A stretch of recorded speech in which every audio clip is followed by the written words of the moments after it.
जबलपुर शहर में आरटीओ के खिलाफ युवा कांग्रेस के द्वारा आर्थिक अन्वेषण ब्यूरो को ज्ञापन दिया गया है। ज्ञापन देने के वक्त युवा कांग्रेस के विजय रजक ने बताया कि आरटीओ में मनमाना भ्रष्टाचार पिछले कई सालों से व्याप्त है और इसकी संपूर्ण जानकारी जबलपुर आरटीओ जितेंद्र रघुवंशी को भी है। इसके बावजूद भी यह भ्रष्टाचार दिन दुगनी और रात चौगुनी तरक्की कर रहा है। इसके पहले आरटीओ पद पर पदस्थ संतोष पाल भी भ्रष्टाचार में लिप्त पाए गए थे, जिस पर आर्थिक अन्वेषण ब्यूरो के द्वारा उनकी बेनामी संपत्ति उजागर कर कार्रवाई की गई थी। अभी वर्तमान में पिछले हफ्ते भोपाल आरटीओ में पदस्थ एक सिपाही के पास इतनी बेनामी संपत्ति जब्त हुई है जिसकी हम कल्पना भी नहीं कर सकते। जबलपुर आरटीओ में प्रतिदिन 5 से 10 लाख रुपए की रिश्वत ली जाती है और यह पैसे कर्मचारी से बाबू और बाबू के माध्यम से आरटीओ जितेंद्र रघुवंशी तक पहुंचते हैं, जिसमें सभी अपना अपना हिस्सा काट कर आगे पहुंचा देते हैं। यह लंबी समय से पदस्थ बाबुओं और कार्यालय में व्याप्त भ्रष्टाचार के जिम्मेदार जबलपुर आरटीओ जितेंद्र रघुवंशी की संपूर्ण संपत्ति की जांच की मांग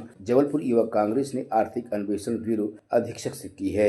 आज जबलपुर युवक कांग्रेस द्वारा हम लोगों ने यहाँ पर ईओडब्ल्यू ऑफिस में जो आर्थिक अपराध प्रकोष्ठ का जबलपुर इकाई है, यहाँ पर हमने यहाँ के पुलिस अधीक्षक महोदय के नाम से ज्ञापन सौंपा है कि जिस तरीके से मध्य प्रदेश के हर सरकारी विभाग में आज की डेट पे भ्रष्टाचार व्याप्त है, लेकिन आरटीओ महोदय के द्वारा जो जबलपुर आरटीओ हैं कि जितेंद्र रघुवंशी जी, उनके संरक्षण में जो आरटीओ में भ्रष्टाचार पनप रहा है वो किसी से छुपा नहीं है। रोज़ जबलपुर के कम से कम 400 से 500 नागरिक वहाँ ठगे जाते हैं। हर चीज़ का वहाँ पे 3 गुना रेट वहाँ के दलालों के द्वारा फिक्स किया गया है और जब इसकी जानकारी वहाँ के जानकारों से प्राप्त हुई या हम लोगों ने अपने सूत्रों से पता चला तो ये पता चला कि आरटीओ महोदय बिना रिश्वत लिए किसी भी कागज़ पर साइन नहीं करते हैं।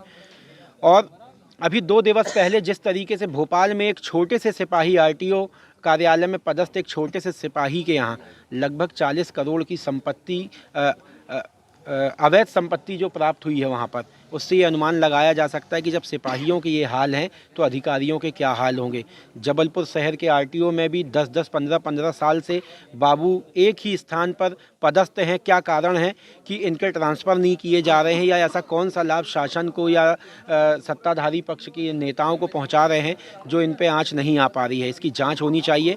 आज यहाँ पर ईओडब्ल्यू कार्यालय में हम लोगों ने ज्ञापन सौंप कर उन सभी बाबुओं के ऊपर और यहाँ पे आरटीओ जो जबलपुर के जितेंद्र रघुवंशी जी हैं, इनकी संपत्ति की जांच करने की मांग की है कि इनकी संपत्ति की जांच की जाए और निश्चय ही इनकी आय से कई गुना अधिक संपत्ति प्राप्त होगी अगर सही जांच इनकी होती है तो। ज्ञापन जबलपुर आरटीओ में व्याप्त कुछ कार्रवाइयों में भ्रष्टाचार से संबंधित है और इस संबंध में कार्रवाई के लिए इन्होंने ज्ञापन दिया है।